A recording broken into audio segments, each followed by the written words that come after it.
today's video, I am going to do kind of a quick review, kind of craft with me situation for this auto press from Vevor, and I'm going to kind of run you through. I haven't played with it a lot. I've done a couple things here and there with it just to make sure that I had a basic understanding of how it worked. And so I'm going to share my experience, my first few projects that I'm working with to make this, and just so everyone has a full understanding, this was something that Vevor did provide to me, did provide the heat press. So, but everything, of course, in here is the, completely 100% my opinions. And let me jump on into the projects, and I'll let you know at the end kind of my final thoughts. Alright, so today I am going to do some sublimation with the new Vevor auto heat press, and I've kind of tried to play around with it a little bit here and there. Here's the sheet that I printed off. Just for frame of reference, I have an Epson printer that is specific for sublimation, so we're going to give this a go. I've got a couple of different surfaces to try out. I don't have a shirt because I really am not a big fan of doing t-shirts, but I've got these little coasters, I've got keychains, and I've got some bookmarks. So shirts, just to be honest, they stress me out. The notion of trying to get them to be exactly rightly positioned stresses me out. I've done them before, but they're not my favorite. So anyways, we're going to try a couple of different things on here.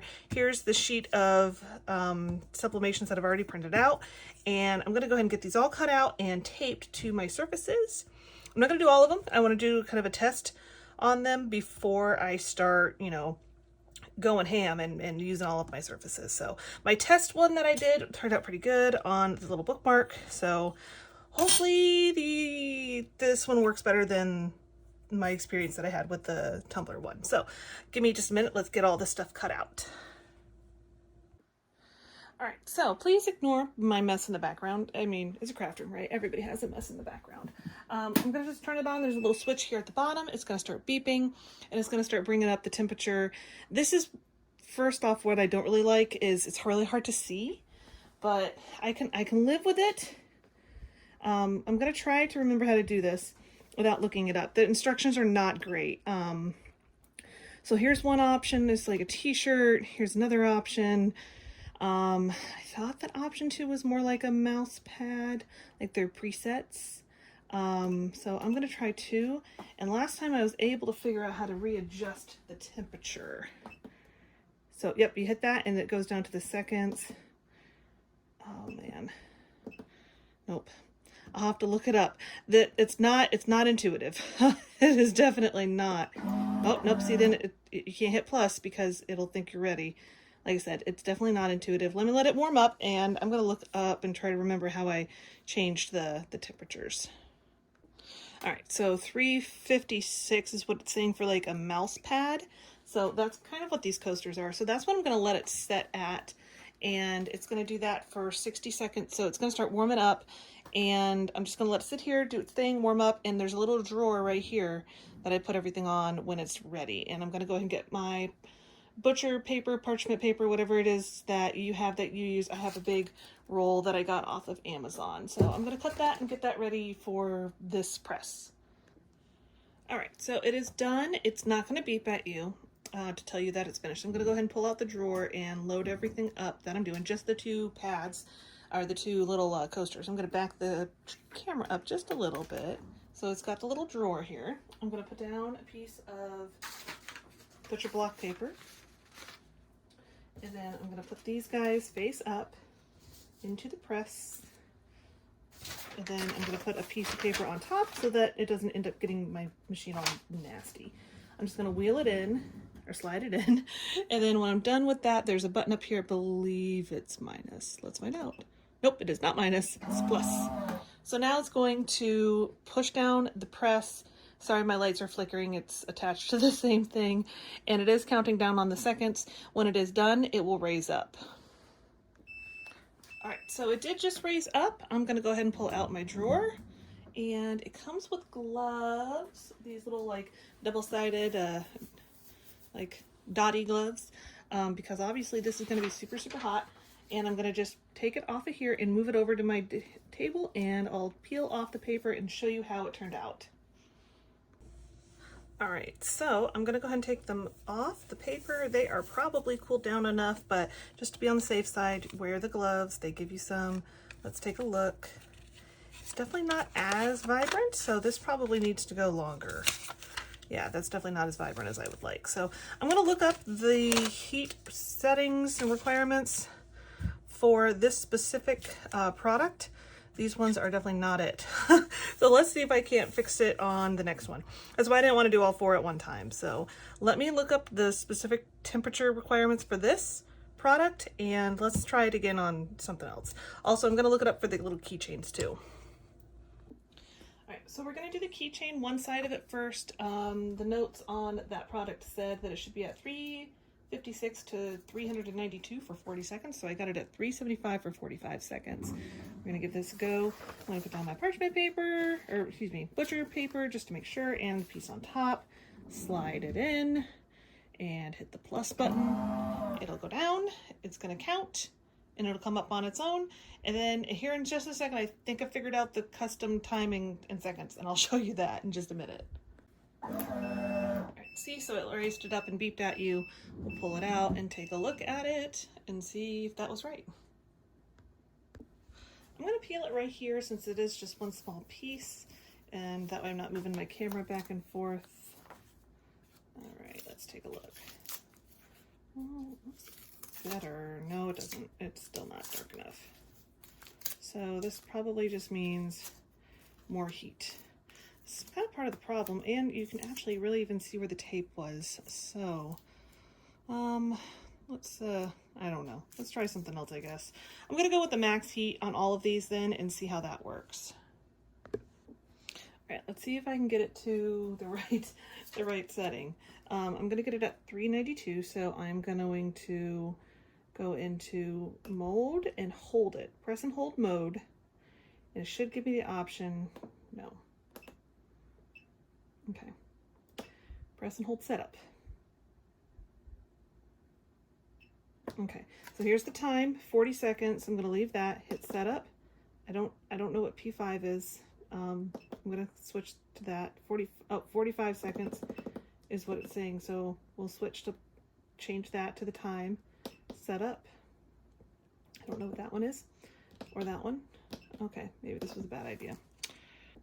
All right, so you're gonna go to your mode and you're gonna find the preset that's closest to kind of start with. So I'm gonna come over here to number 3 because it's the right temperature, but it's the wrong time. So let's hit setup, and then it's first gonna ask you for the temperature. So that's fine, so hit setup. Now it's gonna ask you for the time, and I need it to come down to 40 seconds. I'll do 40 seconds exactly. That's what the directions on this particular item said. And then I'm gonna hit mode. Nope, I'm gonna hit setup. And for Fahrenheit is fine. So now it'll come up to the temperature of 392 for 40 seconds. And I'm actually just going to do the other side of the one that kind of got messed up to test. So as soon as that gets to temperature, we'll slide it in and get it going. I'm not gonna film it just because you've already seen that process. All right, so let's see how that one turned out. It seems like it's still a lot of trial and error, so I'm not sure if that's a standard thing. I am very accustomed to the Cricut machines, the Cricut presses and everything, so I feel like it's problematic that it's so trial and error, but it might be the blanks that I'm using too. Cricut, I feel like they have their own brand of blanks, so they can tell you the exact temperatures, so that's probably fair to say. All right, that one looks a lot better. It's still not like 100% of what I would like it to look like. So I would probably even increase either the time or the temperature on this one. I do have another couple of them to try, so let me try another couple of these guys and see if we can't figure out the temperatures. But that's definitely what I would say is you have to play with it based on the blank you have, I guess. All right, so I've got it set now and it's warming up. It's going higher than it's supposed to be. It should be at 374. Maybe I went too high. Let's go back in. So you go to setup. Oh, see, it is 374. So it is going to come down. And then you would hit setup again for the time. I set it to 80. Set up again for Fahrenheit, which I think that should be first, but so now it's going to bring it down to the 374. So 374 for 80 seconds. And this is just keeping count of every time I'm using it. I guess if you ever wanted to know how many pieces you are doing without counting them afterwards, I suppose there's a use for that. So I'm going to just put these in here, get them ready. It should pretty much be ready at temperature. I'll slide it in and start this one up too. All right, let's take a look at these and see if they came out any better.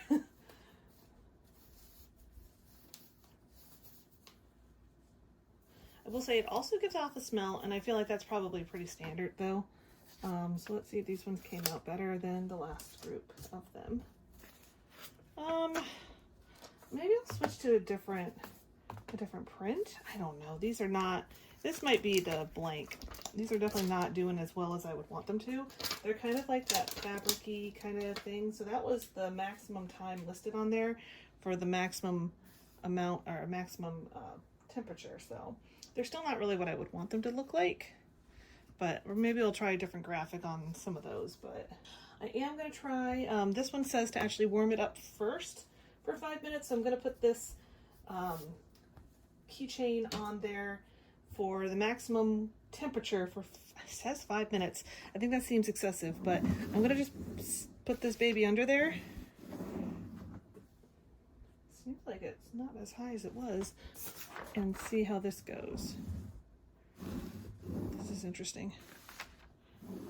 There we go. I'm going to leave it sit right there to let it dry for a few minutes. It says to let it dry, put it in temperature, you know, put it in there and let it essentially get all the moisture out. So let me let it sit in there for a few minutes and we'll see if that gives us any better result than the previous one.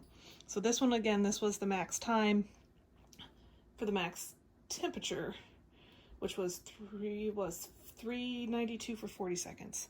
So better than that last one. So we'll see if this one goes any better. And I'm going to use the bees on that one. So just something I want to let you know, I did set it up to a higher temperature than I had previously, and it seems like it's having a little bit of difficulty getting up to the 400. It's not what this one called for. Originally it called for 392. So let me just make sure I still have it on that right one. Yep, see, it's still set at 400 for 50 seconds at Fahrenheit, and it's having a hard time getting up to 400, and it's supposed to be able to get up to well over 400. I think the max on this is, let me see if it says, if I can see it in the directions, 480. The max is 480, so it's interesting that it's having such a difficult time getting up to temperature. Because it's kind of just sitting right around here. Maybe it's still set for, it's like I go to setup, let me just go a couple up and see if that helps. Maybe it still thinks it's set at 396. I'm not 100% sure. Let me do some more time then. Let me change the time. The changing the temperatures and getting it to what you want is kind of difficult. I'm going to try to go in under a different setting. Let's do under this preset and go to setup and try to go up to 400 from here and see if that works. Let me just do a few over. I hit setup, it's seconds. Let's go down to 50. Setup, Fahrenheit. Let's see if this one gets us up there.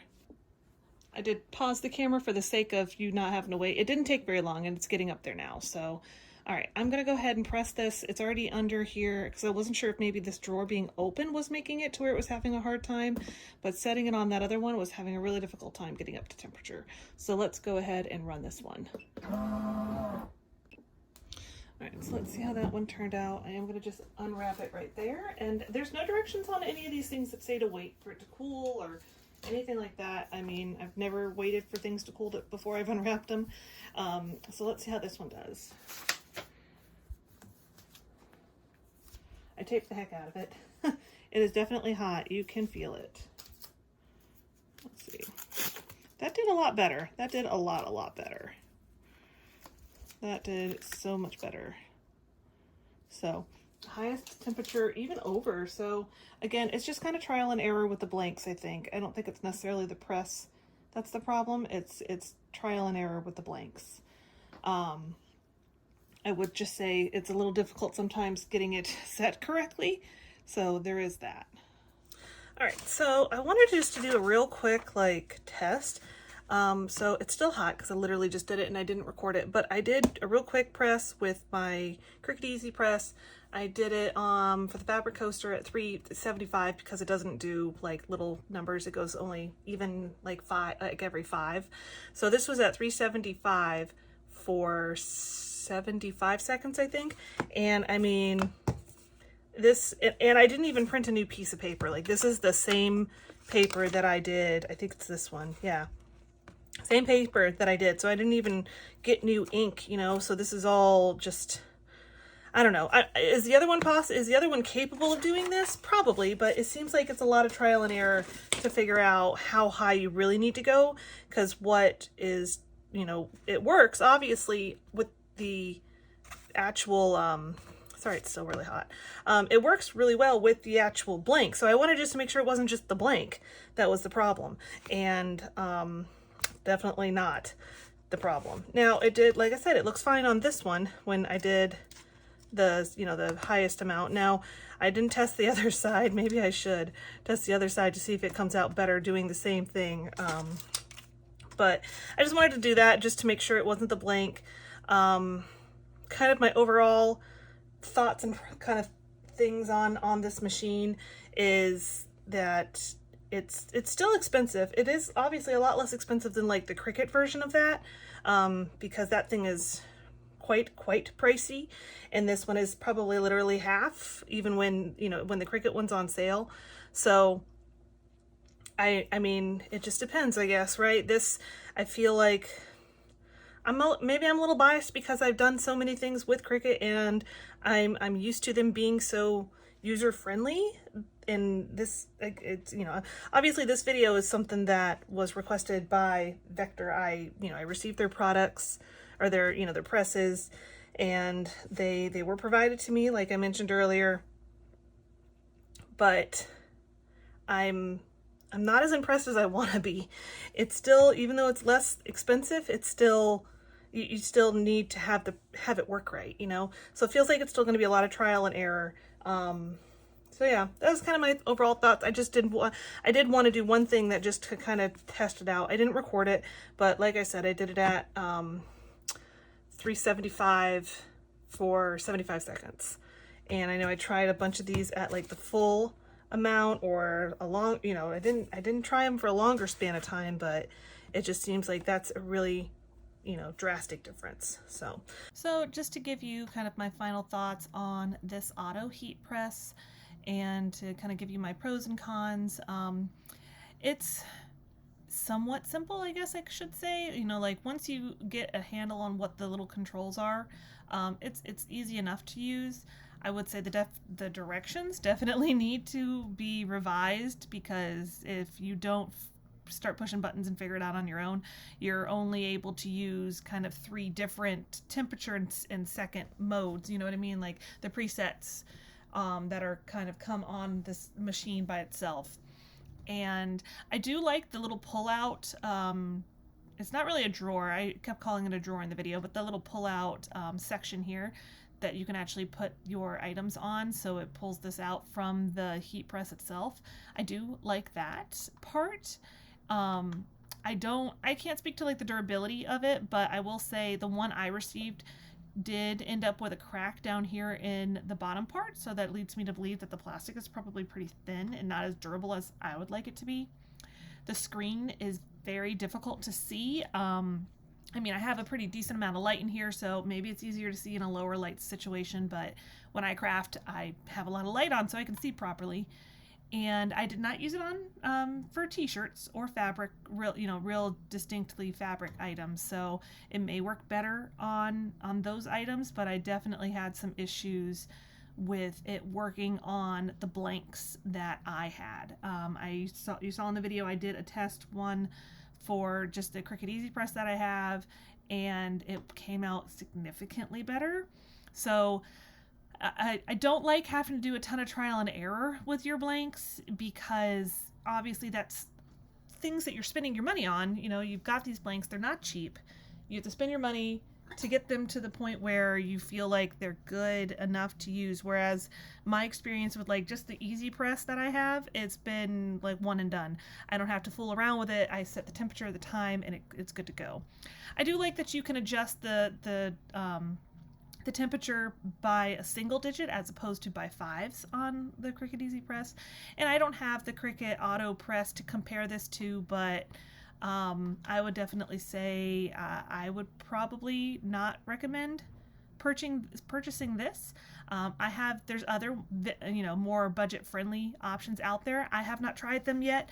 I hopefully will try them sometime in the future to kind of give you kind of that basic comparison.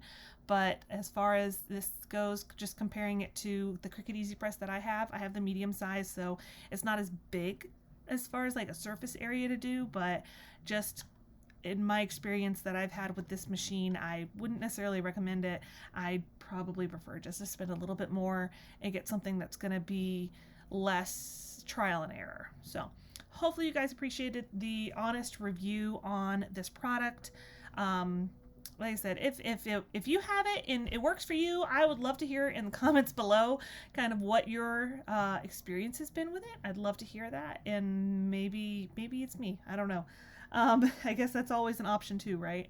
But anyways, I hope you guys enjoyed today's video. I know it was definitely not what I was kind of hoping for, to be really honest, but that's okay. That's how things work sometimes, right? At least I didn't purchase this, and hopefully you guys will see this and be able to make a better decision on what you're using your money for. I hope you guys are having a really great day, and I will see you next time.